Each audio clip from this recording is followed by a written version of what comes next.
Assalamualaikum warahmatullahi wabarakatuh. Selamat siang. Bertemu lagi di kesempatan siang hari ini, yang mana kita akan memulai pembelajaran simulasi digital oleh saya sendiri, Ibnu Firdaus. Yang mana untuk kesempatan kali ini kita akan coba membahas materi pertama atau materi awal, yaitu tentang komunikasi dalam jaringan.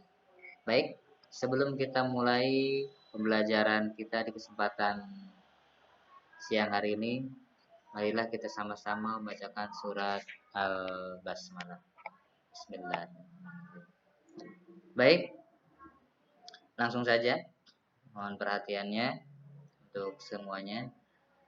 Untuk pertama kalinya kita membahas materi yang pertama, yaitu komunikasi dalam jaringan, yang mana di sini saya sudah memberikan uraian.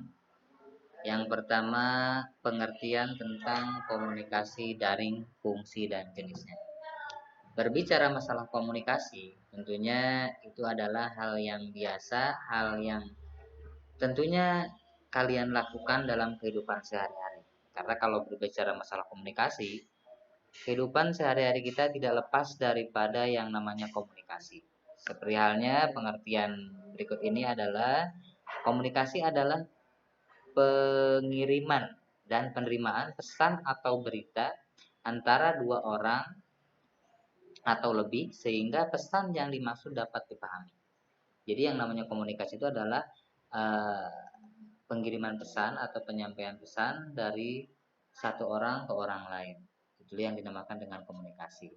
Jika komunikasi kita tidak berjalan, contoh misalkan Anda berbicara dengan lawan bicara Anda, tetapi tidak mengerti lawan bicara Anda atau sebaliknya, maka itu belum dikatakan dengan komunikasi. Karena yang namanya komunikasi itu ada timbal balik, ada yang dipahami antara si A dengan si B. Ya, jelas ya. Jadi yang namanya komunikasi itu adalah timbal balik satu orang dengan orang lain, atau si A dengan si B. Itulah yang dinamakan dengan komunikasi. Bagaimana kalau misalkan kita ngomong sendiri itu di depan cermin, itu bisa dikatakan komunikasi? Tidak.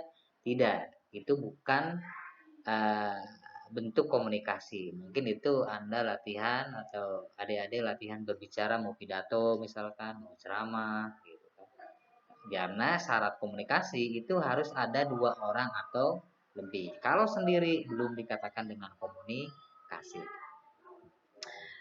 Selanjutnya, di sini ada fungsi komunikasi. Nah, fungsi komunikasi itu sebenarnya banyak, variatif ya.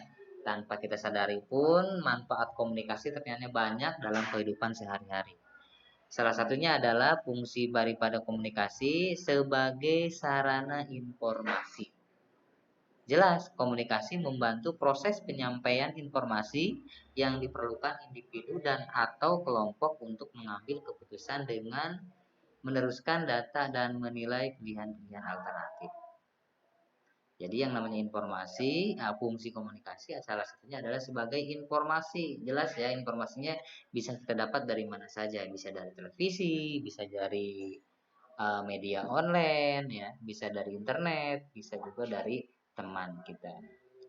Selanjutnya, ternyata fungsi komunikasi juga bisa sebagai alat kendali ya. Komunikasi itu bisa sebagai alat kendali. Seperti apa maksudnya?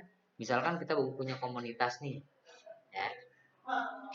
Komunitas bertindak untuk mengendalikan perilaku anggota dalam beberapa cara. Setiap organisasi mempunyai wewenang dan garis panduan formal yang harus dipatuhi oleh karyawannya. Jadi maksudnya yang dinamakan sebagai alat kendali, misalnya kita punya organisasi.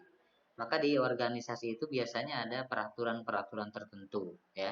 Maka disitulah diatur bagaimana kita berkomunikasi. Misalkan kita punya grup WA nih, bagaimana cara komunikasi yang baik, bagaimana cara menyampaikan apa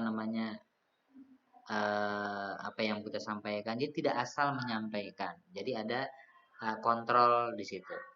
Selanjutnya, fungsi daripada komunikasi bisa sebagai motivasi. Misalkan komunikasi membantu perkembangan motivasi dengan menjelaskan para karyawan apa yang harus dilakukan, bagaimana mereka bekerja baik, dan apa yang dapat dikerjakan untuk memperbaiki kinerja jika itu di bawah standar. Jadi misalkan kita dalam suatu perusahaan atau dalam lembaga apapun itu kita bekerja misalkan. Jelas di situ misalkan ada yang rajin, ada yang tidak. Nah, itu akan menjadi sebuah motivasi.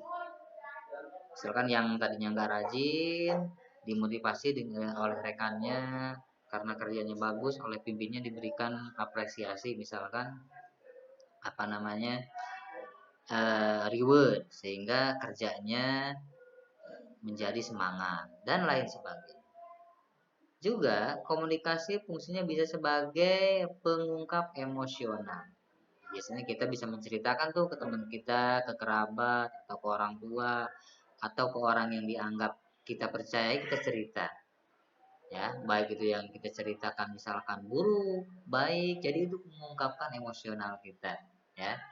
Apapun itu yang disampaikan. Itulah fungsi daripada komunikasi, ada 4 tadi ya. Yang pertama sebagai informasi, kedua sebagai kendali, ketiga sebagai motivasi, dan keempat sebagai pengungkap emosional. Hanya dua bahasan aja yang kita sampaikan di kesempatan kali ini. Yang pertama tadi pengertian tentang komunikasi daring, kemudian fungsi daripada komunikasi daring. Nah, mudah-mudahan dua materi tadi bisa kita pahami, bisa kalian cermati, dan bisa kalian membuat sebuah kesimpulan tentang materi apa yang disampaikan. Itu aja materi yang saya sampaikan di kesempatan kali ini. Mohon maaf bila ada kekurangan. Wassalamualaikum warahmatullahi wabarakatuh.